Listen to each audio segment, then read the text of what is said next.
morning, everybody. Hey, it's been a hot minute since I've been able to release a podcast. Great Hike coming at you here on the Let's Make a Statement podcast. One thing I know for sure, it is time for a change. Been super busy trying to work on a new adventure and creating YouTube videos on a semi-new channel. Of course, along the way, there's so much you don't know that you need to know. It's truly a learning process, but I'm going to master it.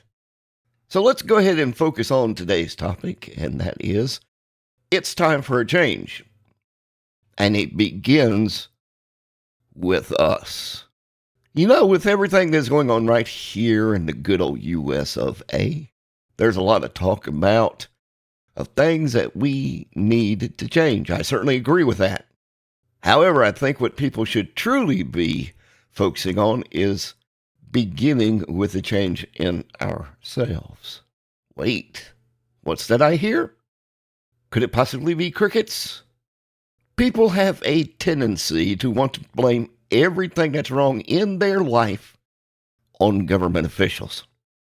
And don't get me wrong, there's a lot in our government that is wrong. But I think a lot more that we can control as a human race. Now, whether they lean to the left or to the right really doesn't make a difference. However, even for as much as I can find in our government that is wrong, I am also convinced that the bigger issue lies within each of us. I mean, come on and think about this for a moment. How many times throughout the course of a week do each of us fuss about one thing or another? And out of those individual episodic events, how much could we actually change if we put our minds to it? Now, does this mean that it will always be easy? Probably not. But nothing in life that has ever been worth having is easy. It requires work and dedication on the part of each of us. What is truly needed in this country right at this moment is a return to our roots. Now, for those of you who don't know, or maybe you got lost somewhere in the history, let me give you a brief synopsis here. This country was founded upon Judeo-Christian principles. You can find evidence of this in almost every document that was written by our founding fathers. And when I say talk about change, I'm not talking about just a minor revival. We need a true come to Jesus revival. And I don't want this to resemble anything hokey pokey or anything like that, but seriously, just take a moment to look around you. You see a variety of things, whether you're out and about doing your weekly shopping. It's obviously everywhere on most of all of any of the major social media outlets. And it even is managing to permeate its way into the vast majority of mainstream media outlets as well, which obviously seem keen on pushing it down our throats. Nearly every generation has seen things that they thought were way out of control based on their belief system. Folks, I'm soon to be 58 in May, and I personally don't recall any point in time in my life where things have been so misaligned. What are your thoughts on that? Well, let's go ahead and move right along in this episode. Next, I want to talk about a real sensitive topic, so be prepared, folks. And that is the fact that DEI is killing us from within. Do we really need something such as DEI? All this is doing is tearing apart at the very fabric and foundation of what this country was intended to be. I don't give a rip who you are, what you look like, what race you are, or what your beliefs are. We don't need DEI crammed down our throats because all it's truly doing is creating a division amongst nearly walk of all people. And that is what's causing the vast majority of the issues we are experiencing in today's times. Now, here's a revelation for you. How about we just try treating each other as a person. And let's leave all the acronyms off of everything. I've heard so many people indicate how they absolutely hate being labeled as one thing or another. And I can understand that. But what exactly do you think DEI does? It does exactly that.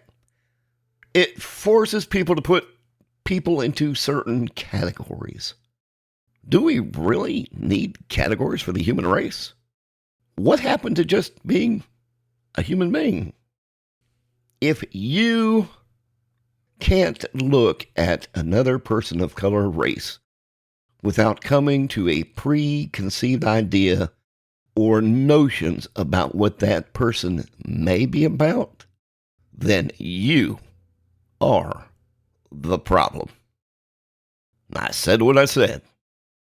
Let me give you a little proven medical fact here along the way that should bring a little bit of bearing of truth onto this, and just in case any of you are confused. You can take any person that's walking and breathing and alive today, doesn't make any difference what their race or claimed nationality is. While the blood circulates inside of their bodies, this is anybody, man, woman, child, Caucasian, black, Hispanic, Italian, Israeli, Muslim, I don't care. Doesn't make any difference what race or your claimed nationality is. While the blood circulates inside of your body, it is blue. And it remains that way until oxygen comes in contact with it, at which time it turns red. And that medical fact, has absolutely no bearing on your sex, your religion, your nationality. That is the very vital source of what makes each of us a human being. At the end of the day, folks, we all bleed red. Doesn't make a difference. It makes us a human. What about freedom of choice? Hang on here we go. I hear it all the time, whether on the news or in a social media post or even from people directly. They're always talking about their freedom to choose. I get it. You would be absolutely 100% correct in that thought, but wait. There is something else you may also be missing. Your freedom of choice, and my freedom of choice, is inclusive of my freedom of choice to be free from you. Did you hear what I just said? Let me repeat it again. Your freedom of choice to do you, boo, is also inclusive of my freedom of choice to be free from you. Now, just because you claim to be a pink bunny rabbit who floofs sparkles and cream doesn't mean I have to believe it. That is my choice. Just as it was your choice to pretend something that you obviously physiologically cannot be. All right, now, you know me, you know where I stand. It's time to ruffle some feathers for a moment. Let's talk politics now. Now, you just know this wouldn't be my show without the urge to dive into a political conversation. So it's off to the races we go. Hang on, because it's fixing to ruffle some feathers along this road. I want to go back for just a moment. I want to focus on people of color. All you have to do is turn on any mainstream media news network right now, and you can see what I'm talking about. Because if years have passed, traditionally many black folks have voted for Democrats. Because they were always about the party of trying to hand things out and, we can make your life better and we're going to do this and we're going to do that. Now, before you even dive off on that little fence post about I'm a racist, you can knock that garbage off right now because it's a proven fact that I can back up with voting data in regards to the voting demographics of many black folks. Do your research on that, okay? But let me ask you this, whether you are black or any other color for that matter, what exactly is it that the Democratic Party has done for you that has improved on your lifestyle? Hang on, I'll sit silent here for a moment while the masses of people come rushing in to answer that question. Do any of you see what is going on in some of the largest metropolitan cities that are primarily controlled by Democrats? Heck, even the African American community appears to be waking up on how they are now becoming the underdogs to the hundreds of thousands of illegals in this country. And for the love of Jesus, would y'all stop referring to them as legal migrants? Look, I am almost sure that probably a third of all the illegals that are actually here are not looking to file a true amnesty claim. Everyone is coming here because Sleepy Joe opened up his arms from day one and rolled out the red carpet for them. And now we have such an influx going on in their borders that many are saying we are being invaded. Let me ask you this. Do any of you, do just for 1 second think about this. Do any of you think you could go to Mexico or any other country for that fact and just take up roost and think that everything is going to be okay? And that the government of that country would be handing out meal tickets and all the rest of the perks? If you do, I want you to go and try that right now. Let me know exactly how that works out for you. So, how do we stop this massive invasion of our southern border? Simple. Very simple, folks. We simply vote President Trump back into office and unleash all the powers he needs to take back control of our borders, strengthen our military, and return this country to be the respected country that it once was. Because right now, we're the laughing stock around the world. All you have to do is listen to comments made by Xi Jinping or Putin or any other third world country. And of course, you know, I've heard Putin make statements about he supports President Joe Biden to be the next president of the United States. And it's not because he thinks Joe Biden's a great leader. It's because he knows right now he is unable to fulfill his responsibilities as the leader of this country. And trust me, folks, there are plenty of countries right now that got their eyeball militarily on bringing us down.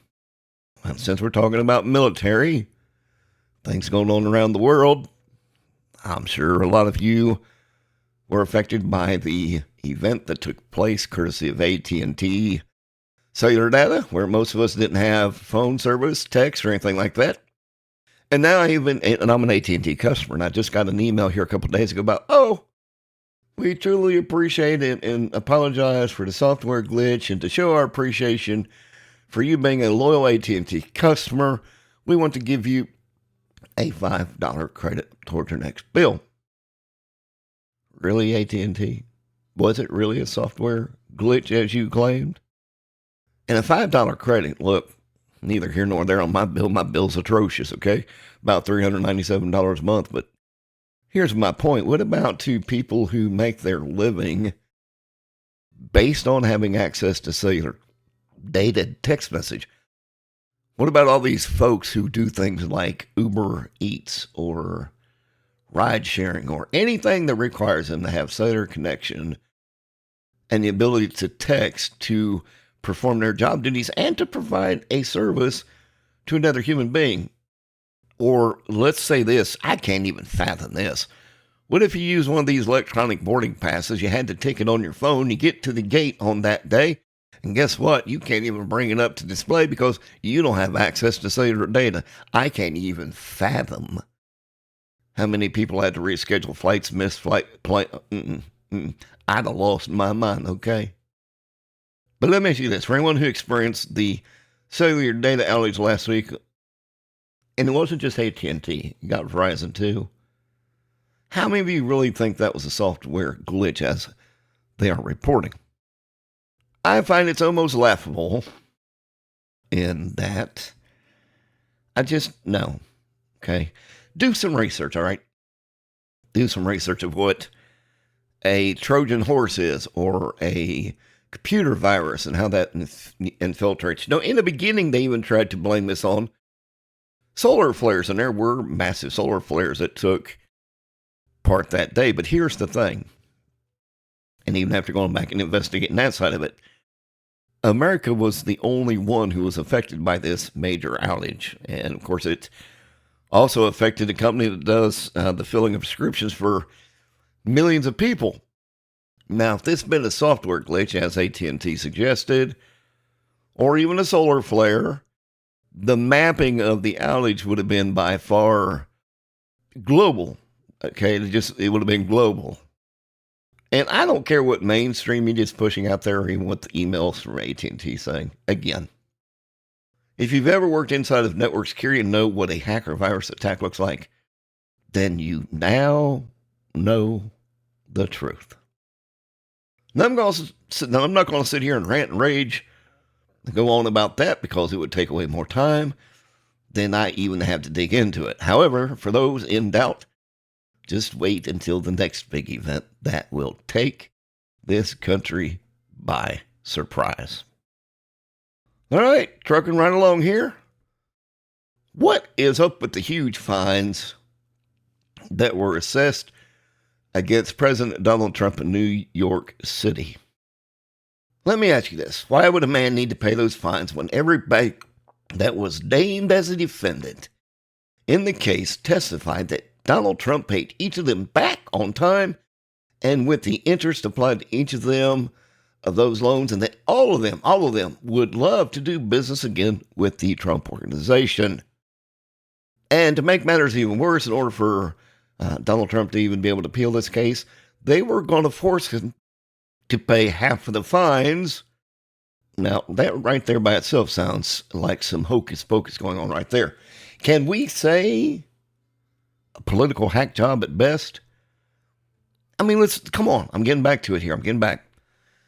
Every one of those banks claimed he paid them on time, no problems. They'll continue to do business with the Trump organization.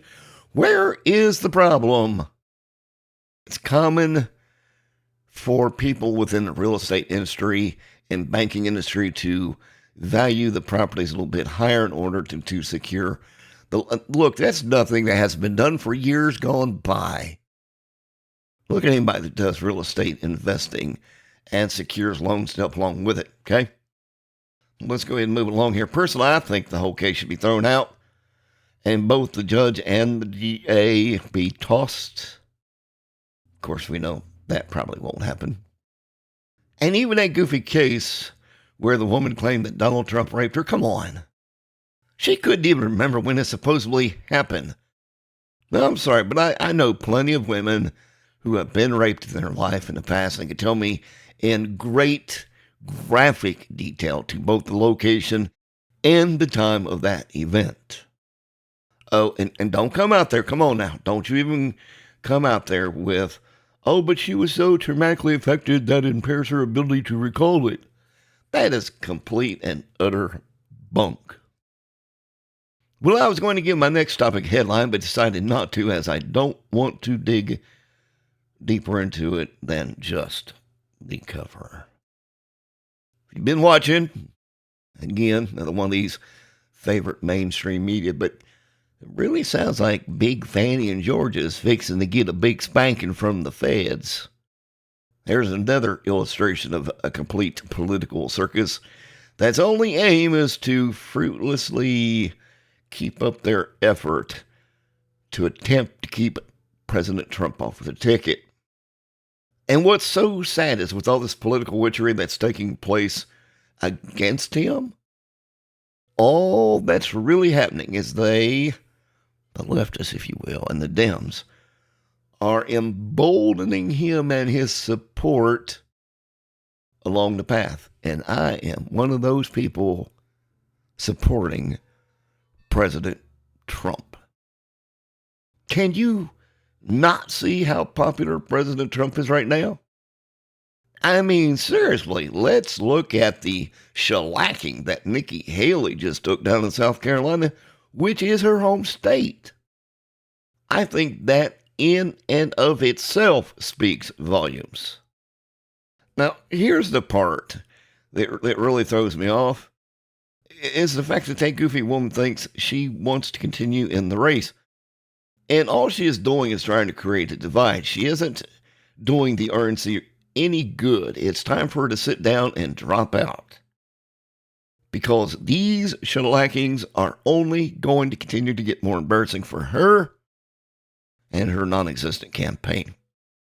And don't believe me, two of her biggest contributors, two of the biggest donors to her campaign have pulled all their funding. So where is she getting her funding from? Well, you guessed it. A person who claims to be on the Republican ticket running for president is now getting all her funding primarily from Democratic PAC groups who want nothing more than stop Donald Trump because they know there is no way Joe Biden, come that big day in November of this year, can defeat Donald Trump. So they got to find some way to get all these bogus court cases and keep dumping money into Nikki Haley's absolutely embarrassing campaign, but it is what it is. So while we're talking about President Trump and all things going on, I know there's a question in the back of a lot of people's minds. It is mine. Who's the VP going to be? And folks, if there's ever been a loaded $1 million question, it has to be that one. Now, if you watch different little news snippets and clips and ever, you're going to see certain individuals in the spotlight with President Trump by their side, and I think I'm going to narrow it down here for you folks. This is my prediction. I'm either going to float with Vivek Ramaswamy, Governor Kristi Noem, or Tulsi Gabbard. Anyone ready to jump on that bet with me? However, my first choice is going to be with Vivek Ramaswamy, and let me explain my thoughts on this. First, President Trump will be limited to one term, seeing as he has already served one. That means that at the end of this, whoever the VP is, we're going to need a person who carries the same level of passion and support for what I'm going to call MAGA 2.0 in order to ensure that we keep moving in a positive direction as a nation. Now, don't get me wrong, I would absolutely be thrilled with Governor Kristi Noem. That woman is solid, okay? But at the end of the day, it's about who appeals to the younger generation, who kind of speaks to the masses. And me personally, I think that's where Vivek's strengths are. And not to bring race into it, okay, but it's no secret the man has an ethnic background, which makes it a plus for him to communicate to other cultures that I believe will accept him even better. I don't know, and as many of you have seen, the T-Man is only giving out nuggets of hints about who his next VP pick will be. But regardless of who he chooses, I just know that he will need to buckle down, because the very first thing he should be focusing on this time in office is in his cabinet picks. Need to ensure that none of these are Obama or Biden leftovers, and that they are in full lockstep with him and his policies. It's super hard to get anything done when everyone who is supposed to be in your corner is actively stabbing you behind your back. And I'm sure he is well aware of that. We all seen plenty of that in his first term in office. Well, flip a nugget. I think that's just all about the time I have to cover some of the most pressing issues on this episode. Now, before I dive off here, a lot of things going on around the globe, folks. A lot of things to be concerned about. All I can say is make sure you're prepared. I do, however, want each of you to know that I'm thankful for each and every one of you who have found me, who listen to this. And if you wouldn't mind, if you've listened on or on YouTube to this particular episode, make sure and give me a thumbs up. If you're not a subscriber, costs you nothing. Click on the bell so you don't miss any other episodes from me. As always, remember to keep your head on the swivel and at all times maintain situational awareness and always keep making a statement. Thanks for taking the time to listen in today. Until next time, be blessed and keep making a statement. No, I don't take shit. I Peace got out. no love for the fakeness. If you wanna play tough and wanna hate this, I'll always show up. I don't ever slow up. No, I don't take shit. I got no love for the fakeness. If you wanna play tough and wanna hate this, I'll always show up and make a statement. I don't ever slow up. No, I don't take shit. I got no love for the fakeness. If you wanna play tough and wanna hate this, I'll always show up and make a statement. Everything I do so instinctive and so passionate. Every word I move so descriptive like an adjective. I got a vendetta against people who patented being negative when you should be getting after it. I got facts over tracks, this and that. Spitting slow, spitting fast. I could roast, I could gas. Think I'm okay at last, but I don't know if that can erase all the past. And the pettiness, a reflection of the emptiness. Hilarious, you think you're worth my time, you're delirious. Mysterious, because you hide behind a fake exterior. Inferior, you know I'll always be a bit superior. Get off of me, this ain't no humble brag. I want you to hear words, you can say them back. I want you to feel free from the chains that last, and to believe in what you got, it was built to last, yeah. Now that I've been put through, I never got anyone's help. I had to do it all myself. I don't ever slow up, no I don't take shit. I got no love for the fakeness. If you wanna play tough and wanna hate this, I'll always show up and make a statement. I don't ever slow up, no I don't take shit.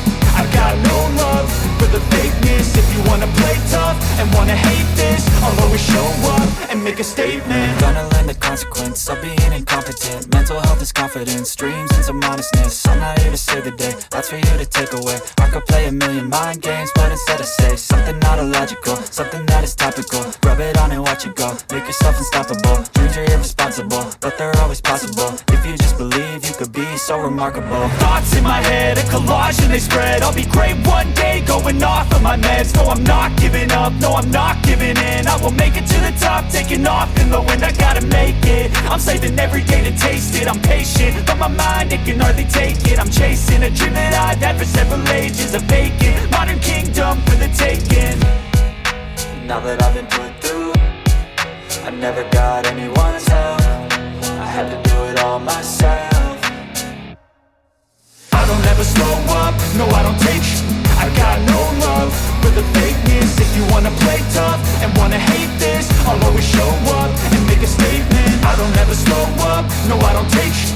I got no love for the fakeness. If you wanna play tough and wanna hate this, I'll always show up and make a statement. I don't ever slow up, no I don't take shit. I got no love for the fakeness. If you wanna play tough and wanna hate this, I'll always show up.